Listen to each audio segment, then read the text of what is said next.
Hello, I would like to know if you are also interested in performing a much more efficient job every single day, to improve your ergonomic service and humanize the work. Do you really measure the reality in your EAA? Then, are you proud of your EAA? Inside Digital Human Modeling Symposium, Computer Vision and Artificial Intelligence in Occupational Ergonomics, Research to Practice and What's Next. Let's discuss what is new and what we can expect for the new technologies to accomplishment of EAA. First, I would like to thank the organization of IEA 2021 that has always been so careful in all aspects, and they were very brave in leading this event beside all the challenges we are facing with the pandemic. I still highlight the great honor to sharing this symposium with so many professionals who I admire and who inspire me every day. Sharing this symposium with Dr. Lee and Mr. Blake has been an amazing experience. What I will present today in our meeting has only become possible to me because of Professor Dr. Maria Lúcia Okimoto's support. She manages with mastery the LABERG, Lab of Ergonomics and Usability, the Federal University of Paraná. And last but not least, I would like to thank our CFIT and kinebot work team support. You are amazing guys. The ergonomics technology today owes a lot of achievements to facts that happens before we were born. I'd like to highlight in a way of gratitude some of the work that in my understanding are important facts to history of ergonomics. In 1700s, Bernardo Ramazzini showed the relationship between work and disease. In the 19th century, the ergonomics term was born and also the Ergonomics Research Society.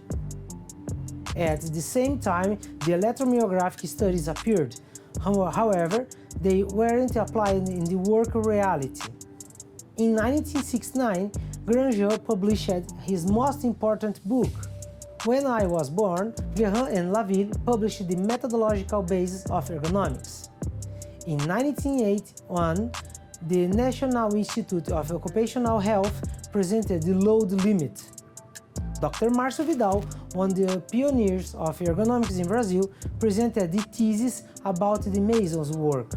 In 1987, the standardized Nordic questionnaire was presented. Dr. Ichiro Ida published the Ergonomics Manual, which became one of the most important books of ergonomics in Brazil. Professor Guérin motivated us to become more involved in the purpose of humanizing the work.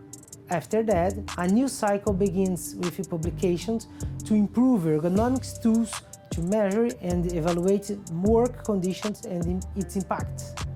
For example, Rapid Upper Limb Assessment, After the Strain Index, and OCRA.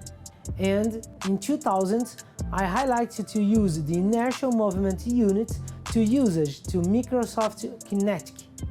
The evolutions accelerate more in 2019, when the open pose brings us possibilities to take the movement evolution behind the gates of the labs.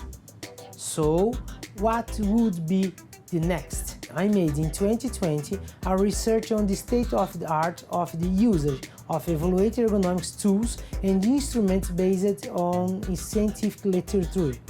To understand the most used techniques and instruments, I found more than 4,300 papers, and after using filters, it decreased to 328 papers correlate with my focus. Then I listed the top 10 instruments more quoted, as you can see in the table presented. After that step, the question that was showing in my mind was, why are these tools the most used? And after these studies, I realized that the most of these tools were results of author's proposal to simplify an ergonomics work analysis and try to measure and risk or exposition. That means to become measurable something that is not measurable. I noticed that these authors have done a beautiful job in applying one of Galileo Galilei's teachings. It measures what is measurable and makes what is not measurable. Another field that caught my attention and deserves to be highlighted in this presentation was the evaluation method, where predominantly indirect observations techniques, which are totally dependent on the analyst. Look at this table. In other words, the IEAs that use these instruments are dependent on the ergonomist experience. Expanding the observation of the main tools, I present some aspects that are mostly repeated. Human dependence. Do not evaluate complex cycles. Do not allow full comparisons. Long analysis time. Analysis depends on the analyst's experience. Low reproducibility. Kinematics work well in the lab. So, how to solve these problems? Observing the history of ergonomics, kinesiology and the construction of assessment instrumental and techniques, we noticed that researchers were always looking to solve these problems and sought within their limitations very creative solutions. We note that evolution of technology has also favored the development of new solutions. In the past, we were limited to making observations with forms and camera only. Ergonomics tools emerged to guide us in the observations. Then, with the first video camera, we were able to record complex cycles, but we were only able to evaluate the posterior under conditions of expensive laboratories and limited to academic environment, as well as the usage of the other technologies also increased the direct measurements, but with great difficulty to apply the novelties of the kinematics in the real life. I can say that for 20 years. I have been studying a way to apply in real-world companies all these technologies that we use in the lab. And that use of computer vision and artificial intelligence to recognize movements and generate data has emerged with great success in recent months. So, the usage of new technology, the reality of ergonomics evaluation certainly reached a new level.